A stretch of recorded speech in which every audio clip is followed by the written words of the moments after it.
How to change country on Roblox. Hey everybody, welcome back to our channel.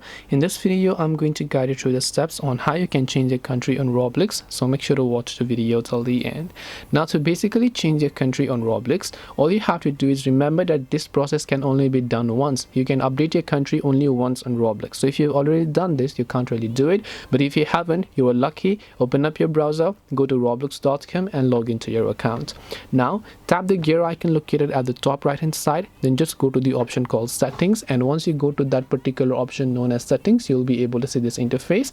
So make sure you're under account info. Under account info, if you scroll down over here a bit to the bottom, then you'll find actually your country settings. Now you can see account location, mine is set to Nepal, so all you have to do is select that. Now set this to any of the other countries, save the changes. Remember that this can only be done once, so tap the save option from the bottom if it allows you to.